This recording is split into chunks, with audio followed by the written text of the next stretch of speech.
What is going on, guys? In today's video I will show you the top 5 best builds in your World Nighthaven. This update has shaken up the meta with the new sets, reworked perks, and some of the wildest artifact synergies we've ever seen. No matter if you're playing wars, OPR, PvE content or the new Nighthaven raid, the meta is completely evolving. So today we are breaking down different builds, from glass cannon assassins to flail tanks, and even godlike healers. I'll walk you through each build's playstyle, their key perks, gear choices, and set combinations so you can get the highest DPS possible and much more.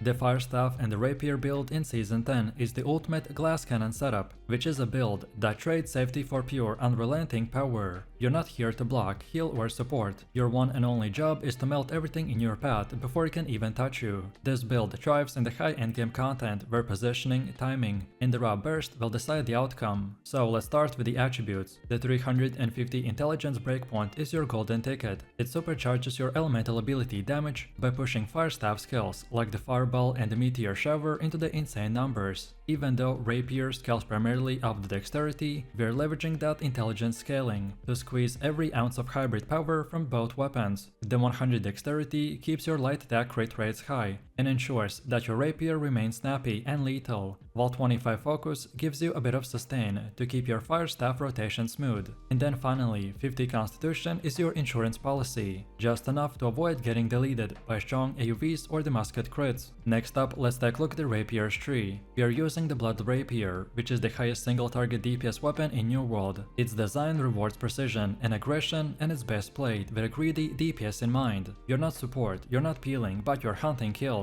Your core abilities is the Flurry, Tondo, and the Flourish and the Finish. Tondo applies your bleed stacks, which is the foundation of the Blood Rapier's damage over time. Then Flurry capitalizes on those stacks by hitting in rapid succession and triggering the Leeching Flurry for sustain. Then Flourish and Finish is your execution tool, by detonating bleeds for massive burst damage. The ideal combo here goes like this: you open with the Tondo, then roll through the precision, then Flurry to stack bleeds and then recover stamina. Whenever your target's health dips, the Flourish and Finish will end the fight instantly. However, if you're running an Evade Rapier with Attuned or the Elemental perks, then you can skip a second Tondo and just rely on passive bleeds to maintain the uptime. And then switching to the Fire Staff, which is your AoV button. It's not about sustained casting, it's about detonating everything on the field. We will open with the Meteor Shower to establish burn and aerial control, then follow with the Fireball, which we aim carefully to hit clustered enemies or stationary bosses, and then finish with a Pillar of Fire for the instant spike. Once your cooldowns are rolling, we swap back to the Rapier and re-engage in melee. Overall, the Fire Staff phase is your opener and your safety net, while the melee range will become your suicide. Then, in terms of your armor, you're running a full light. This build is all about maximizing damage output, mobility, and evasion.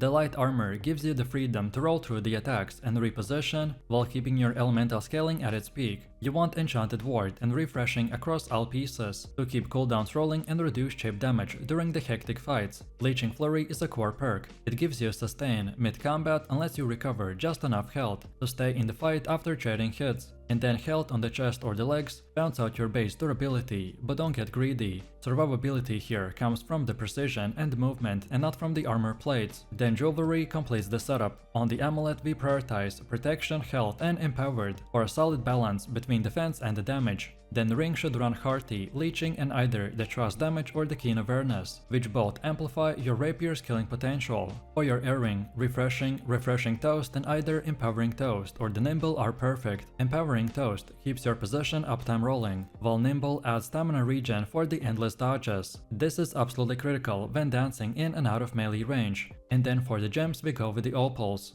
Overall, the rhythm of this build is all about the tempo and the windows, so you want to burst hard, reposition fast and never linger. When played well, this build turns you into a flame rat duelist that is striking like lightning, burning like the sun, and leaving nothing but the ashes behind.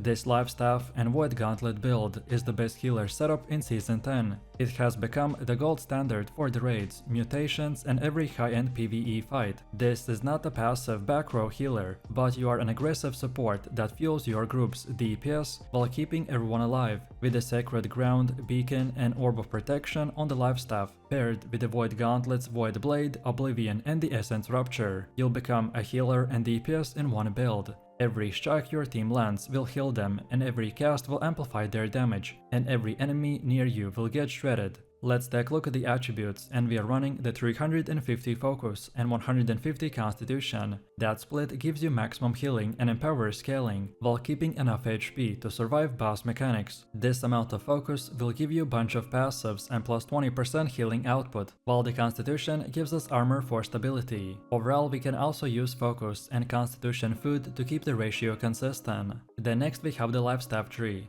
The Sacred Ground keeps your tank alive, and with the Fortifying Sacred Ground, it adds 25% armor, while regenerating stamina and the health. Then Beacon sticks to the bosses or allies, healing everyone in the range, while the Keen Beacon boosts critical hit damage, which is a straight up DPS boost. An Orb of Protection is your quick cast heal, and the Fortify tool, with a refreshing move on the weapon, its cooldown will melt away. Then core passives are the Blissful Touch for the healing through the light attacks, then Revitalize for the cooldowns, and Desperate Speed for the emergency uptime. And then on the other hand, for the Void Gauntlet, this is where the build truly comes alive. The Void Blade will convert your attacks into melee swings by applying Disintegrate and reducing enemy armor by up to 30%, which becomes a raid-wide damage boost. Then Oblivion will create a 15% empower for your team and will apply weaken to the enemies inside, which will cut their damage output. And then Essence Rupture grants a lifesteal to everyone hitting your marked target, by turning offense into sustain. The key passives is the Leeching Agony, Refreshing Precision, which is an ultimate that drops once in a while and AoE heal as you attack. Next up, we want to go full light armor for the 30% healing bonus and the maximum mobility. Each piece should have Enhanced Ward and Refreshing. Aim for Fortify Sacred Ground and a Keen Beacon somewhere in your setup, if they're not already on your weapon. Then Attuned Leather Pants artifact is perfect for the attribute optimization, and Silken Lidum will add valuable crit synergy. If you're gearing up, then 750 faction set with the health, refreshing and enchanted ward is an excellent starter option. And then for the gems, we use Diamond in your life staff for the bonus healing and the damage at full HP. It will stay active almost constantly thanks to our sustain. And then the Void Gauntlet will run Opal Rune Glass to scale its damage while dodging or under stamina pressure. For armor, we wanna swap in mutation-specific elemental wards, depending on the dungeon type, so Angry Earth, Corrupted, Ancient, and etc. And then for jewelry, we follow the Holy Trinity, so Amulet with health plus protection, then the Ring with the Hearty and the Sacred, and Earring with the Refreshing Toast and Empowering Toast. And finally, let's take a look at the gameplay rotation. We open every fight with Oblivion under your melee stack. This gives us immediate empower and starts the weaken debuff. Then we follow that up with the Essence Rupture on the boss, so your DPS will self-heal through the burst windows. Then we swap to the life staff, drop the Sacred Ground beneath the tank, then fire an Orb of Protection through the group, and tag the boss with a beacon. Once healing zones are layered, you can go back to the Gauntlet, so activate Void Blade, then swing to maintain Disintegrate stacks, and refresh Oblivion as soon as it drops. Overall, this build will constantly cycle between the offense and defense, so your main goal is empowering your team, shredding armor and keeping everyone alive without ever losing tempo.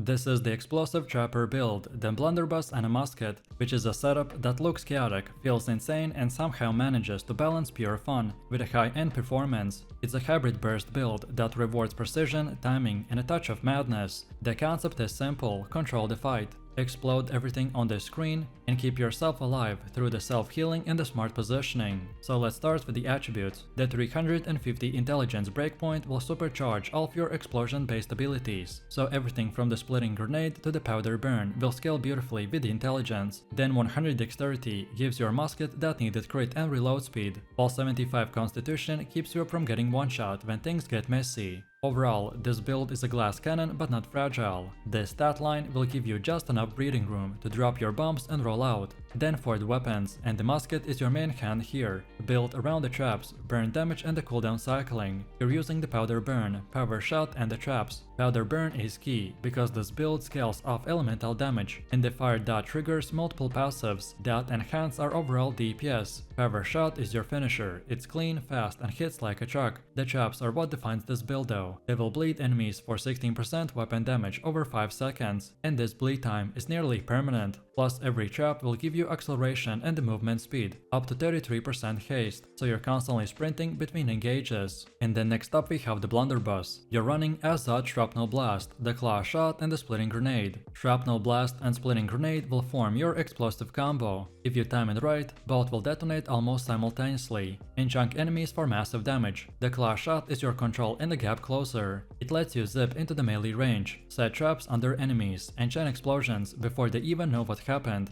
The combination of these skills is what makes this build feel so alive. If you can nail it when every explosion goes off sync, then you don't see just numbers, you will see entire health bars disappear. In terms of gear, light armor is non-negotiable. You will need that 20% damage modifier and the freedom to dodge through the danger. You want to prioritize refreshing and enchanted ward across your set, and then add in perks like the Leashing Shrapnel Blast, Keen Awareness and the Health Roundout Sustain. Then winged leather boots are incredible here, by extending your haste duration and giving that 10% damage while hasted. The synergy between the accelerated traps, dodge haste, and these boots will turn you into a blur of explosions and the gunfire. And then for the gems we're using 2 rubies on both the weapons. Then for the jewelry, you want to aim for Divine and the Health on the amulet, with Shirking Empower or Protection. Then on the ring, the Hearty, Fire Damage and the Leeching will fit perfectly, amplifying both your musket burns and the blunderbuss detonations. And then the earring should have Refreshing Toast, Regeneration and the Nimble. This will give you constant stamina and potion uptime, while keeping you alive when the screen fills with chaos. Overall, your rotation is a mix of a setup and burst. You can start by throwing your trap through the target and then apply bleed. Then follow that up with the powder burn for the fire dot, then switch to the blunderbuss. Then fire your Azad Shrapnel Blast immediately. Then throw the Splitting Grenade and detonate with the powder shot, or another trap if they're still standing. If you time it right, all of these explosions will hit in the same second, and that's when you see 10,000 plus damage. Between cooldowns, you can use the Claw Shot to reposition or chase fleeing targets,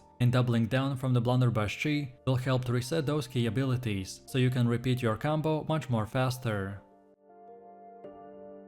The Sword and Shield with Warhammer build is the definition of immovable object paired with unstoppable force. This build turns you into the Raid Anchor, the living wall that not only holds the line, but smashes everything that stands in front of it. In Season 10, tanking is not just about soaking hits, it's about control, so dictating the pace, locking enemies in place, and making every swing count. And with this setup, you're going to feel like a walking earthquake wrapped in a plate steel. For attributes, we're running 300 strength and 200 constitution. This means you've hit the strength threshold for the maximum melee power, while keeping enough constitution to shrug off punishment that would otherwise kill most players in a second. The 300 strength breakpoint will give you that bonus to the heavy attack damage, which is perfect since both these weapons will thrive on big hits. And then the 200 constitution grants us 10% physical and elemental power, which is the baseline for a good tank status build. Next up, for the Sword and Shield tree, the main abilities is the Upheaval, the Shield Rush and Defender's Resolve. Upheaval will give you Explosive Burst and the Stagger, which is perfect for opening fights or punishing bosses in mid-animation. Then Shield Rush is your go-to engage and debuff tool. It applies Weaken, Fortify and helps to keep threats rolling.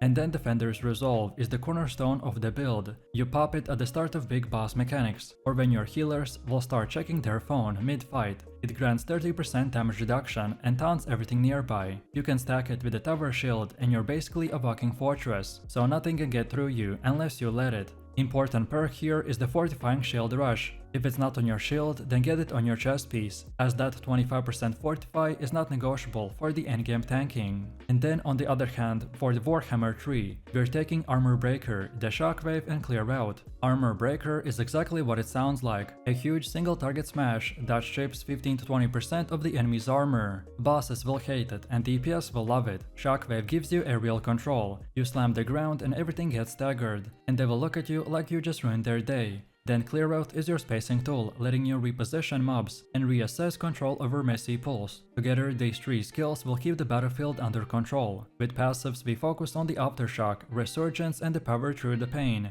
as they will give you stamina back, add healing, and reward you for taking hits like a champ. Now for the armor, we go full heavy. Season's 10 meta will favor tanks who can stand through the doubt phases and elemental bursts, and heavy armor gives you the effective HP to do it. You want to aim for enchanted ward and elemental aversion on every piece, with health or refreshing as your flex perk. If you're running mutated dungeons, then keep of course different ward sets, so Angry Earth, Corrupted and Ancient wards are your lifeline. And don't forget about the Soul Heart on your Void Dark Play chest. The stamina and healing boosts under 50% HP will turn near deaths into the clutch recoveries. Then on jewelry, we prioritize a protection perk on your amulet, nature or void depending on the dungeon, plus divines and the health. For your ring, the blood drinker or the slash damage with the hardy and the leeching is perfect. And then on the rings, fortifying toast, refreshing toast and regeneration are the holy trinity of sustain. For your heart rune, the stalwart form is the go-to. You can pop it mid-fight to gain fortify and stabilize during chaotic moments, or just swap to divine form if you need AoV control for the mobs. Then gems will matter here too. Onyx is the sword and hammer for the open world. You can swap to the elemental wards for mutated expeditions. Taunting gems are must-have, and for consumables, the ward potions, honing stones and the food. So you always should have the strength or constitution meal ready. And then finally, your rotation is super simple. Start with the defender's resolve to grab aggro, then shield rush in for weaken, then upheaval for the tread, then swap to the warhammer, then shockwave the group, then armor break the elite, then clear out and rinse and repeat. Have you ever made a build so filthy that people actually log off mid-fight? Well, that's exactly what this Greatsword and the hatchet combo does in Season 10. It's fast, it's ruthless, and it turns you into a walking blender with a dead fish. You're not surviving, but thriving off the chaos. Every swing, every dash and every hit will push the enemy closer to uninstall the game, and it works both for PvE and PvP. It's built to shred through the healers, dodge through the damage, and turn the battlefield into a highlight reel. Let's start with the attributes. The 350 dexterity breakpoint is the magic number. It unlocks the extra crit damage and faster burst potential. The 150 strength is not just a filler. It adds the raw base power that pushes both the Greatsword and the hatchet's damage to disgusting levels. You get constant crits from the dex scaling and heavy hitting multipliers from the strength. The 25 focus is your sustain buffer, keeping stamina and the regen flowing, while the light armor ensures that you can reposition faster than anyone can react. Overall, you are a duelist and an assassin rolled into one, so no wasted stats and no dead weight. Let's take a look at the Greatsword 3. This is your executioner's tool. Relentless Rush, Roaring Rupture and the Steadfast Strike are the 3 core skills, and together they make you a moving storm. Relentless Rush is your engage and disengage button, by letting you dash through the targets, deal massive cleave and reset positioning instantly. Roaring Rupture is your taunt, fortify and the grid generation all at once. You slam the ground, create shockwaves, and watch the screen fill with stagger icons. It's not just control, it's dominance. Steadfast Strike ties it all together with the sustain and the cooldown recovery. You pull enemies in, then deal double hits and heal through the pressure like a vampire that refuses to die. You compare this with the passives from Defiance 3. Keep your Fortify uptime rolling, maintain the Onslaught stance for bonus damage, and never let your grit drop too low. And then on the other hand, switching to the hatchet, and this turns the tempo up to 11. Berserker, Raging Torrent and the Social Distancing are your tools of destruction. You can pop Berserker and you instantly gain movement speed, damage and the self-healing. Then Raging Torrent is your burst. It will give you 5 lightning fast hits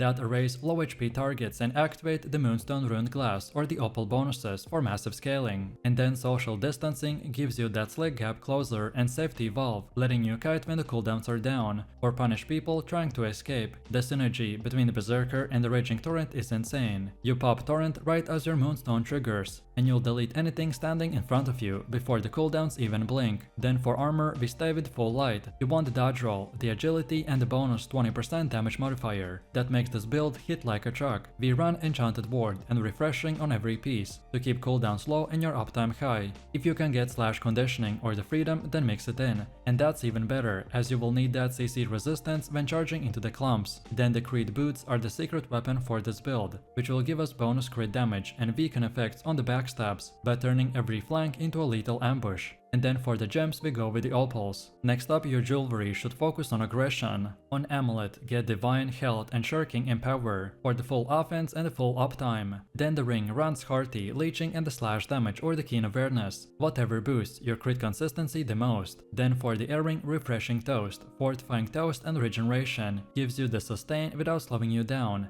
And then the heart rune, the stalwart form is all the way to go, as it gives you fortify, great stability and pure momentum in chaotic fights. Then the rotation is where the build shines. We open with the roaring rupture to gain fortify and set the stage. Then dash in with the relentless rush. Heavy cancel into the steadfast check to heal and reset, and then instantly swap to the hatchet, activate berserker, then raging torrent for your burst, then social distancing to chase or the kite, and then go back to the greatsword for the finisher. Overall, every skill here is the pressure, and every dodge leads to another punish.